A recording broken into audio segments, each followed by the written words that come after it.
I think one of the hardest and most grueling body parts to train is your legs because it requires so much of your energy and is probably the most painful to train. However, a well-developed set of legs gives off an aesthetic look and they also imply a great work ethic. So, before jumping into the workout today, let's first cover the basic anatomy of the quads and the hamstrings. First is the quadriceps femoris, aka quads, which is composed of four main muscles.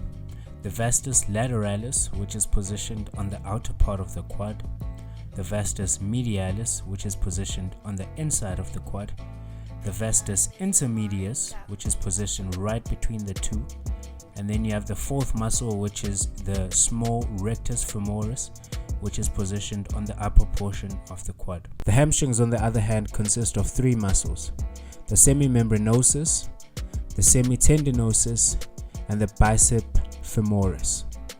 Several studies have shown that both the quadriceps and the hamstrings muscles contain both fast and slow twitch fibers, meaning that a combination of high and low rep training is required.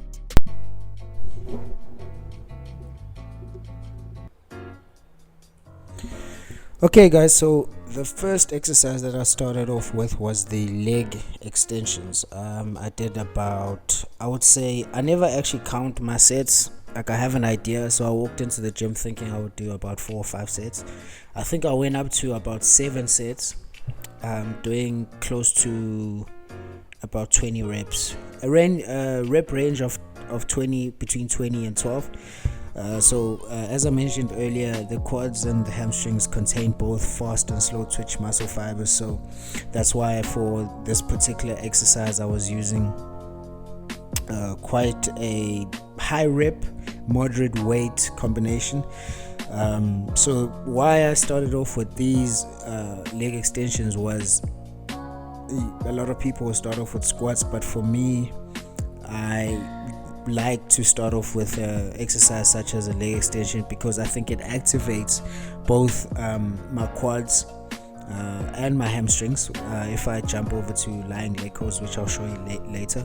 But for this particular exercise, I like to start off with this one, activate the muscles in the quads, bring in as much blood as possible onto the quads and just get a pump, so that when I move on to the heavier, more compound lifts, I'm ready and more prepared, and I can actually have that better mind muscle connection. Right, so as you can see, my toes are pointed towards the ceiling. I think there are a number of ways in which you can position your feet and your toes and what would. I like to point them upwards at the top of the movement. This for me is better because I think it activates the muscles in my legs, and I get a better mind muscle connection. I think also it puts a lot of stress on the specific muscle such as the rectus femoris. Yeah, so again, it's pretty intense. I was resting about a minute, 60 seconds, but I never actually count, to be honest with you, because the thing is, sometimes an exercise you need a break between exercises. Sometimes it can be 45 seconds, sometimes it can be 2 minutes. So I always try to keep it within a minute, maximum a minute and a half. But sometimes it can be a lot shorter, sometimes a lot longer. Alright, so second exercise was the lying leg curls. Look at my fat ass there.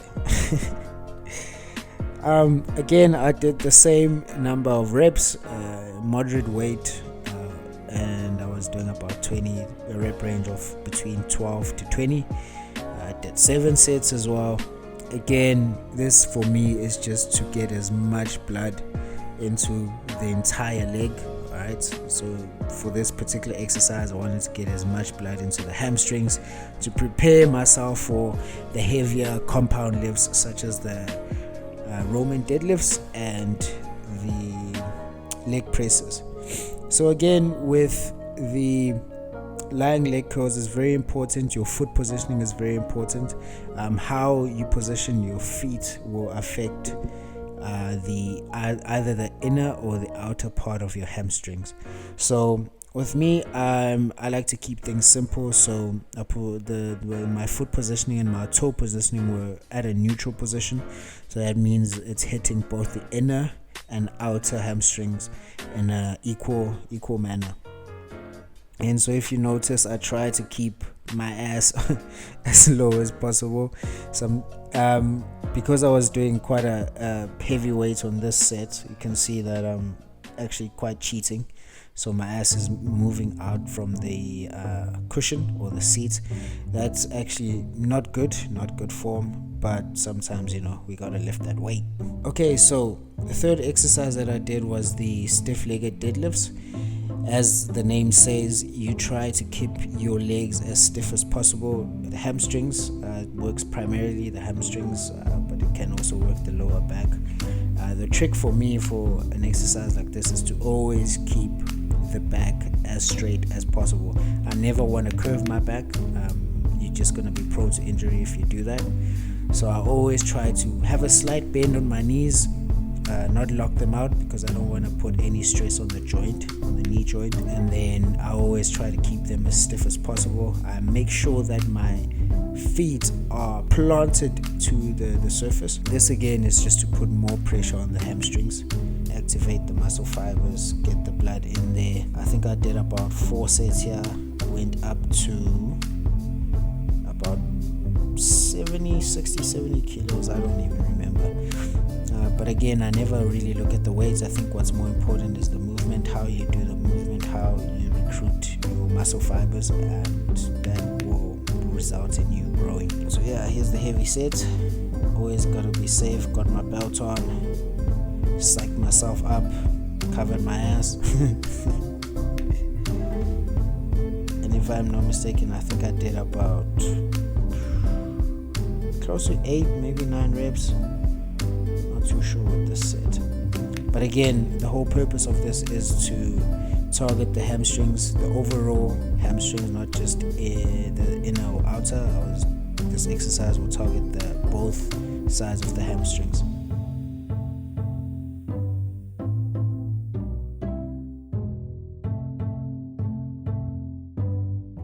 Okay, so fourth exercise was the single standing leg curls.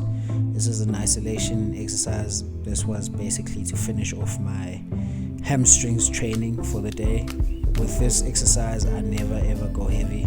I think if you try to go heavy, it's very easy to cheat on an exercise like this. It's very easy to bring in your glutes and your lower back into action. And as the name says, it's an isolation workout, so you're trying to isolate as much of the hamstrings as possible, and that isn't really possible with a heavy weight. So again, I was using quite a moderate, actually was quite a light weight, and I was going up to between 12 and 15 reps, squeezing at the top. I think it's very important that you squeeze for each and every rep. You squeeze at the top. What that does is it brings in a lot more oxygen and a lot more blood into that particular muscle to increase sarcoplasmic hypertrophy. Okay, so I did about 4 sets here. At this point, my legs are pumped. Like, I have a huge pump.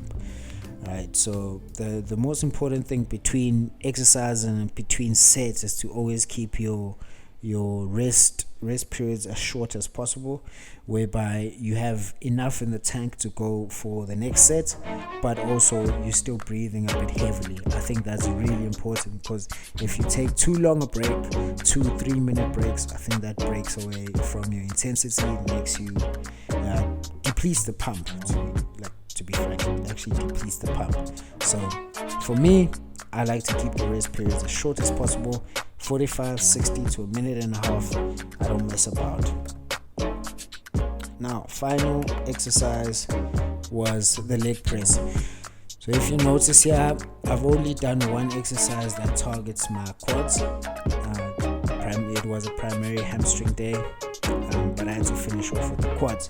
So foot placement on the little platform there is, as you can see, quite low. If you have a high foot placement, what that does is it targets the hamstrings and the glutes.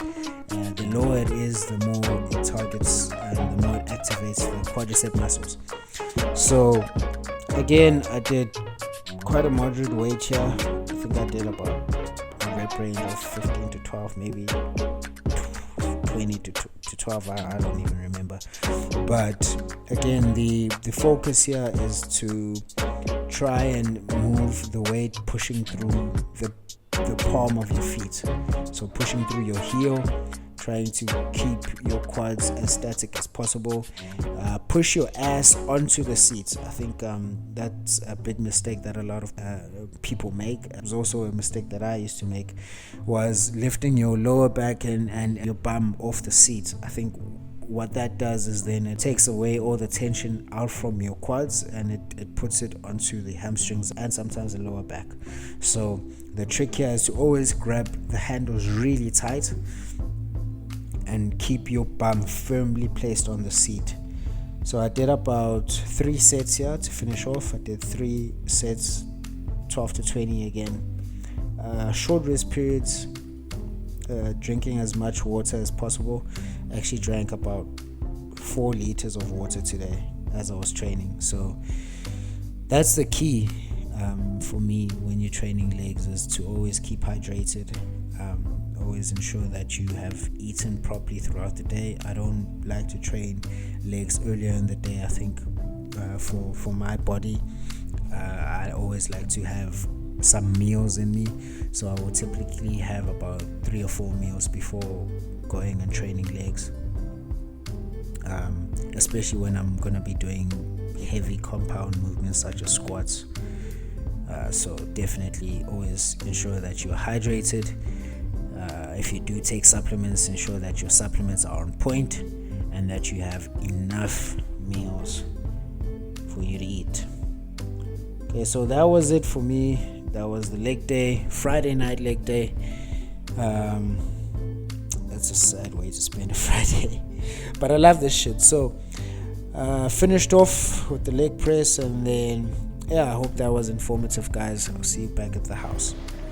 What's up, guys? So just finished off at the gym. Quickly ran off to the shops thinking that I could get a post-workout meal like chicken breast or something like that, and there was nothing, absolutely nothing. The only thing I could find that was decent was pilchards, but I don't like pilchards. I don't feel like that stuff. So I got myself Big Mac meal, fries, and I always put ketchup on the side. It's not ketchup, it's tomato sauce. I always put tomato sauce on the side. I don't know why. It just works for me. I don't like a mess, so I don't like my food to look messy. So I hope that the video was informative, and I hope you guys got good knowledge from it. And then I'm gonna get this down, have a shower, and check you out in the next video. Please like, subscribe, leave a comment if you have one.